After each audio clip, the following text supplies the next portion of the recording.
नमस्कार दोस्तों, स्वागत है आप सभी का आपके अपने YouTube चैनल आस्था शक्ति पर। आज दिन है गुरुवार और हम आप सभी के लिए लाए हैं महालक्ष्मी व्रत कथा, जिसके सुनने मात्र से हमारे घर में धन भंडार भरे रहते हैं और हमारे ऊपर माता लक्ष्मी की कृपा बनी रहती है। तो चलिए कथा आरंभ करते हैं। इससे पहले अगर आप हमारे चैनल पर पहली बार आए हैं तो जल्दी से चैनल को सब्सक्राइब कर लीजिए, क्योंकि हम इसी से रिलेटेड हर व्रत कथा, हर त्योहार पर और ज्ञानवर्धक जानकारियाँ लेकर आते हैं। तो चलिए आरंभ करते हैं। एक समय सौराष्ट्र भद्राश्रवण नामक एक राजा राज करता था। वह बहुत प्रतापी था। उसकी रानी सूरज चंद्रिका थी। वह बेहद सुंदर, सुलक्षणा और पतिव्रता नारी थी। रानी और राजा को 7 पुत्रों के बाद एक कन्या का वरदान प्राप्त था।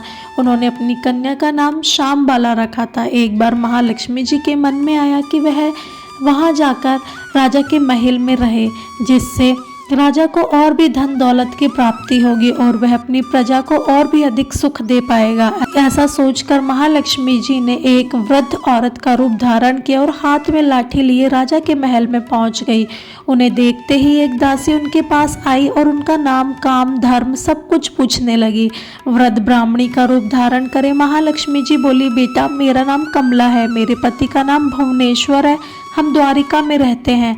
तुम्हारी रानी पिछले जन्म में एक वैश्य की पत्नी थी, जो कि बहुत ही गरीब थी और गरीबी के कारण हर रोज उनके घर में झगड़ा और कलेश होते थे। इसी से तंग आकर एक दिन वह घर छोड़कर चली गई और जंगल में खाली पेट भटकने लगी। उसकी इस दुर्दशा पर मुझे दया आई, तब मैंने उसे सुख संपत्ति देने वाली महालक्ष्मी व्रत की कथा सुनाई। मेरे कहने पर उसने श्री महालक्ष्मी का व्रत किया, जिससे महालक्ष्मी प्रसन्न हुई और उसकी गरीबी दूर हो गई। उसका घर संसार धन धान्य से भर गया। इसके बाद वह दोनों पति पत्नी लोक परलोक सुधार गए और लक्ष्मी लोक में उन्होंने निवास किया। जितने सालों तक उन्होंने महालक्ष्मी का व्रत किया, उतने हजारों साल तक उन्होंने सुख भोगा। अब उसका जन्म राजघराने में हुआ है, परंतु वह श्री महालक्ष्मी का व्रत करना भूल गई है। मैं यहाँ उसे वही व्रत याद दिलाने आई हूँ। यह सब बातें सुनकर दासी ने उस वृद्ध महिला को प्रणाम किया। फिर श्री महालक्ष्मी व्रत की पूजन की विधि पूछी।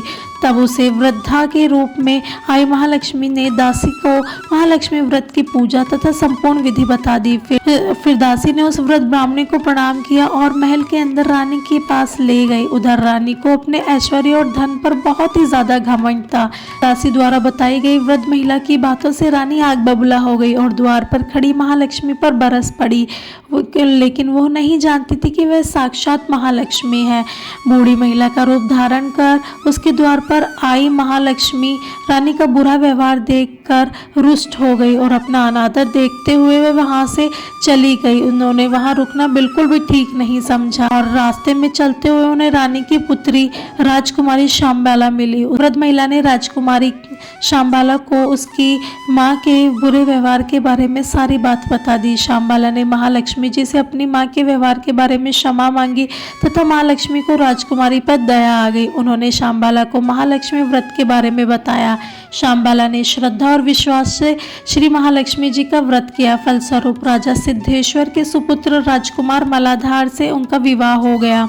वो अपने पति के साथ ससुराल में आनंद से दिन बिताने लगी। उधर दूसरी ओर महालक्ष्मी जी का रानी पर प्रकोप हुआ, जिसके कारण राजभद्रा श्रवण का संपूर्ण राज्य नष्ट हो गया और यहाँ तक कि उनके खाने के भी लाले पड़ चुके थे। ऐसी हालत में इधर उधर भटकते हुए राजा और रानी जंगल में रहने लगे।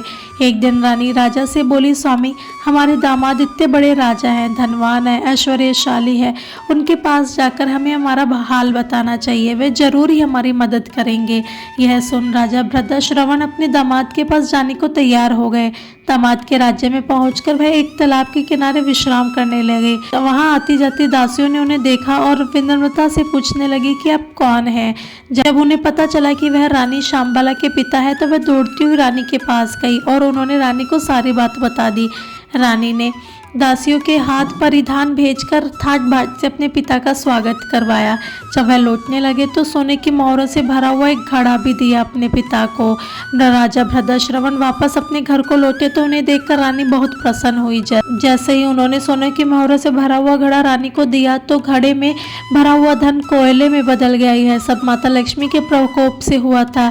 इस प्रकार दुर्दशा में उनके कई दिन और बीत गए। अब रानी स्वयं अपनी कन्या के पास गई। यह वह दिन था जब अगहन मास का अंतिम गुरुवार था।